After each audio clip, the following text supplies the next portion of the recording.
Hello, Internet. It is I, Malik Aaron, and welcome back to the box office predictions. Today, we're going to be talking about Camp Hideout.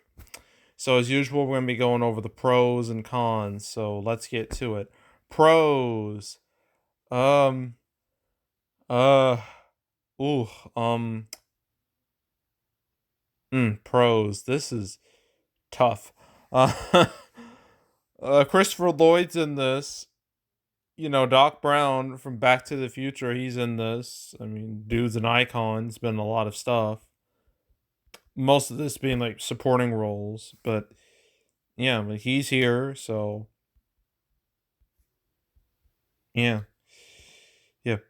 And the main guy in this movie, Corbin Blue. And I was like, wait a minute, I know that name.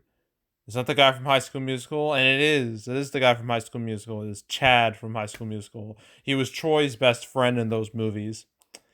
And I also remember there was like an High School Musical 2. Yeah, it was 2. Where it was like him and like Ryan. They had like this whole song. It was like a I Don't Dance. Where the whole thing is all like Chad's like, I don't dance. And yet he's the whole song he's dancing, like, bud, you're kinda going against your own message. Like, I find that weird. And apparently like the song itself, like reading the comments, because I've listened to the song, like I've seen like the whole scene in the comments. It's like apparently I'm looking at the Wikipedia page. Like I don't dance. It's also said to be a metaphor for sexuality. And when you look at the song, you're just like, yeah, there's some homoerotic tension going on here. Like it's not exactly subtle. Okay. And apparently, like the end of the song, like the two dudes, like they switch clothes. I'm like, interesting. So yeah, just wanted to mention that because like that's what I immediately think of when I see like Corbin Blue's name. That was like the first thing I thought of was like the whole song about he doesn't dance, yet he danced the whole song. Really weird.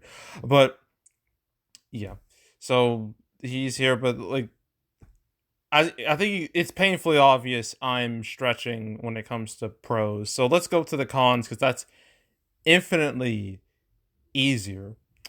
So, all right, the Rotten Tomatoes scores. I can't tell you what they are because there's nothing there. I'm dead serious. Like, look, I'm on Rotten Tomatoes right now off screen, like on the page for Camp Hideout. Tomato meter, audience score, blank. Both blank. All I see is like 4 reviews for Tomato meter and 50 plus ratings. But like a public score for either, not there. Not at all. It is vacant. I might as well just read the reviews, all 4 of them, which I obviously you can't go off of just 4 reviews. You can't. But 3 out of the 4 are negative, so yeah. That's not a good sign, obviously. The ratings. Oh boy. What are they saying? Uh 5 is a bunch of 5s. What? A half star. Oh. Once the best movie I have seen this year. You clearly have not seen any movies this year. I'm just telling you right now. Oh. It's been a long time since I've seen such a good, fun family movie. Fucking Puss in Boots: The Last Wish came out like it less than a year ago. That movie is like a damn 10 out of 10. That's not good enough for you, but this is like okay, bud. Okay. Sure. Um yeah, some of these feel like bots. Some of these reviews like they don't feel like real people. That's why it's kind of hard to trust like these audience reviews because a lot of them are like they're worded so weird. Like this was a great family friendly, kid friendly movie. Does that sound like a real person? I don't think it does. It sounds like a bot to me. Yeah, just yeah, great clean comedy for the kids. Ugh. Yeah, so it's clear whoever's watching this movie, all 50 people who watched this movie, they liked it, but that's really it. Like, still, the fact that neither score is like shown, I got to label that as a con because like that just looks bad. So that's con number one. Con number two, marketing. It's not there. It doesn't exist. It's nowhere in sight. I didn't know this movie existed until like what, last week or so, when it just popped up here. Because can I? All right, I'm gonna go on a bit of a tangent. I'm really starting to hate that some of these movies literally just pop up on the calendar when I least expect it. Like for weeks, I planned on talking about Haunting in Venice. I was like, okay, I only gotta talk about this. It's gonna be one movie. I'm good. And then like two other movies like this and another one, The Inventor, they just happen to get wide releases and just get thrown out there, and I'm just like, damn it, this ruins my plans. so so all you like smaller studios, like I get you want to release your movie in theaters. I know it's like overall good for the business, but please stop doing this at the last minute. Stop it. Do it well in advance. That way I can prepare for these videos. Okay? Please, like, I'm not asking for a lot, okay? So, yeah, so marketing is just non-existent. But I might as well mention like this poster. Like I know this is supposed to have like that classic art style. I don't know what art style this is. I don't know what it's called. But it never appealed to me. It just looks ugly as sin to me. But that like, obviously that's just my opinion. But just look at this font right here. Like what is this? This is the most basic font I've ever seen. That is not flashy in the slightest. You'd be better off using Comic Sans than whatever this is. But I don't think any movie studio would want to use Comic Sans on their poster because like the whole internet would have a huge meltdown over it. But I would find it funny. So, but yeah, marketing is just non-existent. So that's a con. Another con is just the fact that this is only like at what 800 theaters. Like it's not exactly a wide release. Well, not a super wide release. Ideally, you need to get in like 1,000 plus or like 2,000 plus theaters. 800, you're not gonna get a whole lot of business out of that unless you're like some really like hype. Your movie gets like a hyped up or something. And obviously, this has zero hype. So yeah. Um. So yeah, that's a con. Low theater count. And there's also the fact that there's like a bunch of other movies out there that obviously a lot of these movies are more or less died because they've been out for so long or they just never did well to begin with. Um, but they're still out there. They're still in a decent amount of theaters, though I imagine that's going to change in like 2 weeks when like Dumb Money and Saw X and Paw Patrol, Mighty Movie and Creator, once those come out, all the movies that have been out since like July and August, they will disappear. They will all die at once. So yeah, but for right now, they still exist. You know, Barbie still exists. Oppenheimer still kind of yes, that still kind of exists. Mutant Mayhem, not really. Blue Beetle, well, that movie never lived to begin with. Same goes for Gran Turismo. Equalizer 3 is still there, even though it's not doing the greatest. Nun 2 is still there. My Big Fat Greek Wedding 3 is still there. And then you got Haunting in Venice this weekend. So there's a lot still out there. So, yeah. There's like, you have better options.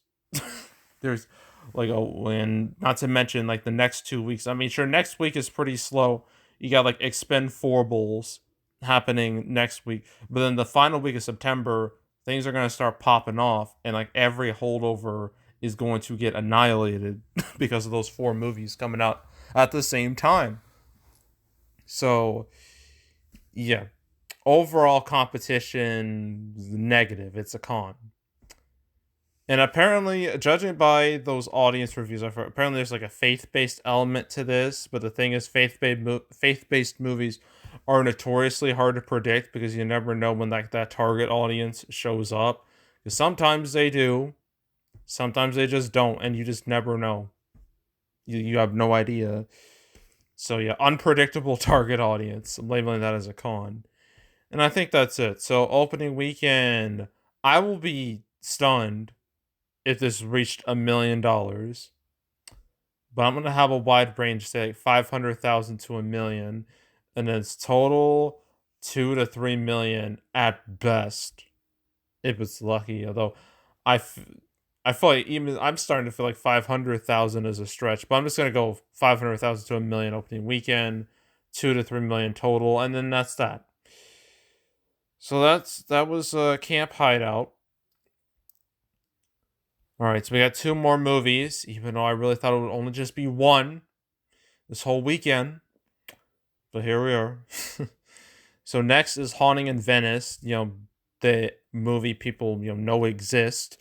And then there's The Inventor, another movie that just appeared out of nowhere that I have to talk about. And then that's it. So that's it. That's all. Make sure to subscribe, like this video, leave a comment, turn notifications, share the whole drill. Want to check out more videos like this? Got playlists on the homepage. All previous prediction videos I made on the channel. You want to watch any of the ones I've done this year, the past few years, you can go right ahead. There's also box office, no, the canceled series, where I go over all the movies that were supposed to come out but didn't. Never talked about this movie once because, again, didn't know it existed until like very recently. So, yeah, but I've now made 206 episodes of canceled. I'm kind of surprised I haven't made more, considering the strikes, the writer's strike and the actor strike is still going on. It's been months. You'd think the whole calendar would have imploded by now, but it hasn't really happened, which I find interesting. So, yeah, but I imagine more stuff is going to get affected, because the longer this goes on, the more damage it'll do to future projects. So, yeah. Um, so I made 206 episodes of Cancel. So you want to watch any of them from beginning to now. You want to binge them all from beginning to now. I highly encourage you to do that, so go do it. And there's also, what else is there? Box, oh yeah. Box office recaps, where I go over the box office results for any particular month. My September recap, that will happen around like the first-ish week of October, before the Taylor Swift Eras Tour movie drops, okay? I'll make that video before that monster releases in October. And then I still have my summer recap videos. Oh my god, there's another one. I thought it was 4 is 5. No. Oh, September 29th is going to be the end of me, I swear. Ugh. So, yeah, my 3-part summer recap, the non-losers, the small losers and the big losers, that's being planned. Ugh, let's yeah, summer, just thinking about summer, it was so strange that just looking back, like it did not go the way I thought it would at all, man. Oof. It's gonna be a kind of depressing, but yeah, it's gonna be part, surprising and depressing at the same time. Like talk about what happened over the summer with all these movies. So, stay tuned for those 3 videos. Those videos will come out around the end of September. So, stay tuned for those. But if you want to watch any of the past recap videos I made on the channel, you can go right ahead. And yeah, that's it. That's all. I am out. Goodbye.